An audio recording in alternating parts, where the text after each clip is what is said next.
नमस्कार दोस्तों। आज आप सभी से बात करूंगी उन पत्रिकाओं की जो बाल साहित्य के क्षेत्र में बहुत अच्छा कार्य कर रही हैं। ऐसी 3 पत्रिकाएं मैंने सब्सक्राइब कर रखी हैं।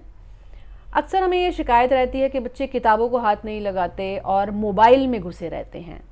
तो ये बच्चों की नहीं बल्कि बड़ों की भी ये आदत हो गई है, मोबाइल में लगे रहना और किताबें ना पढ़ना। तो जब बड़े ऐसे हैं तो बच्चे तो छोटे हैं, वो तो अभी नासमझ हैं। और दूसरी बात यह है कि हमने उन्हें ऐसा क्या एक्सपोजर दिया है, क्या हमने उन्हें कुछ ऐसी किताबें लाकर दी हैं जो उनके मतलब की हैं, या कोई ऐसी पत्रिकाएं अपने घर में हमने लगा रखी हैं जो उनके पढ़ने के लिए अच्छी हैं। तो आज उन्हीं पत्रिकाओं की मैं आप सभी से बात करूंगी जो मुझे बहुत अच्छी लगती हैं। ऐसी 3 पत्रिकाएं, जिनमें सबसे पहली पत्रिका है प्लूटो।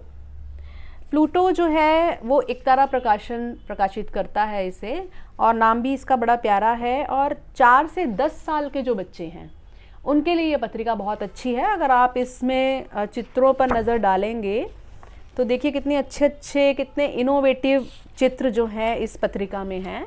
और क्योंकि बच्चे छोटे हैं तो उनके लिए टेक्स्ट जो है वो कम रखा गया है और चित्र ज़्यादा रखे गए हैं। तो बहुत ही सुंदर सुंदर इसमें कहानियाँ, कविताएं और चित्र आपको दिखाई देंगे जो बच्चों को बड़ा आकर्षित करते हैं। और दूसरी पत्रिका जो मैं आपसे डिस्कस करना चाहूँगी वो है साइकिल। देखिए इनके नाम भी बिल्कुल बच्चों के मुताबिक है। इस पत्रिका का हालांकि वेबसाइट पर एकतारा प्रकाशन ने लिखा है कि 10 से 17 साल के जो बच्चे हैं उनके लिए ये पत्रिका है। और इसमें भी आप देख सकते हैं कि इसमें फिर आपको थोड़ा सा लेवल हाई मिलेगा और थोड़ी बड़ी कविताएं और बड़ी कहानियाँ, यात्रा संस्मरण, आत्मकथाएं, हर जो विधा होती है वो बिल्कुल सीधे सीधे वैसी ना होकर जैसी हम हिंदी साहित्य में देखते हैं। बच्चों के हिसाब से उन विधाओं को जो है इसमें दिखाया गया है, इसमें प्रकाशित किया गया है। तो ये पत्रिका भी मुझे बेहद पसंद है, ये भी आप लगा सकते हैं अपने बच्चों के लिए। और तीसरी पत्रिका है चकमक। चकमक जो है वो एकलव्य प्रकाशन से निकलती है और इस पत्रिका में बच्चों की रचनाएं भी छापी जाती हैं। आप देख सकते हैं, ये देखिए, ये सभी जो हैं ये बच्चों की रचनाएं हैं। ये रचना जैसा कि आप देख रहे हैं कि पहली कक्षा की केंद्रीय विद्यालय पिथौरागढ़ उत्तराखंड की एक बच्ची ने लिखी है। ऐसे ही ये तीसरी कक्षा की एक बच्ची ने लिखी है।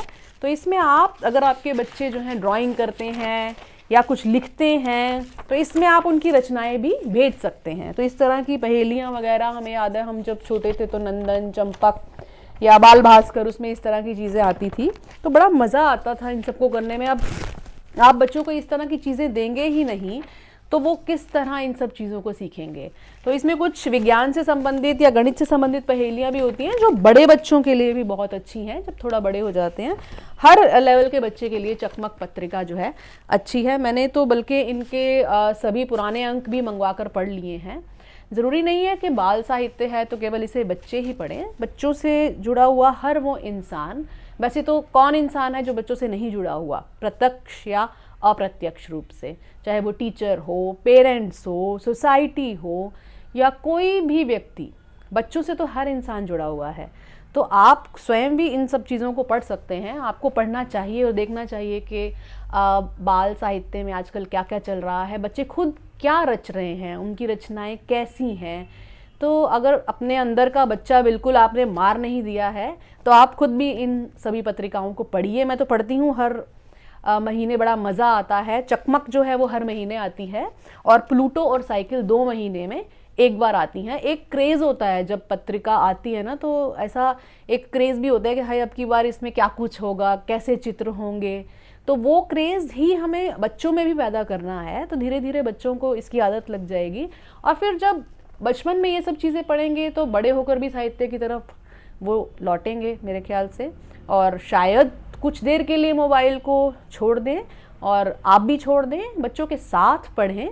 तो 3 पत्रिकाएं जो मैंने आपसे साझा की हैं, इन्हें आप एकतारा और एकलव्य, इनकी वेबसाइट पर जाकर देख सकते हैं, इन्हें सब्सक्राइब कर सकते हैं। मैंने सब्सक्राइब किया, मुझे बहुत मज़ा आता है जब मैं इन पत्रिकाओं को पढ़ती हूँ और अपना बचपन भी याद आता है और कंपैरिजन भी होता है कि हमारे बचपन में किस तरह की चीज़ें आती थी और अब किस तरह की चीज़ें आ रही हैं, अब का बचपन कैसा है और तब का कैसा था। तो इसी के साथ आप सभी का बहुत बहुत शुक्रिया।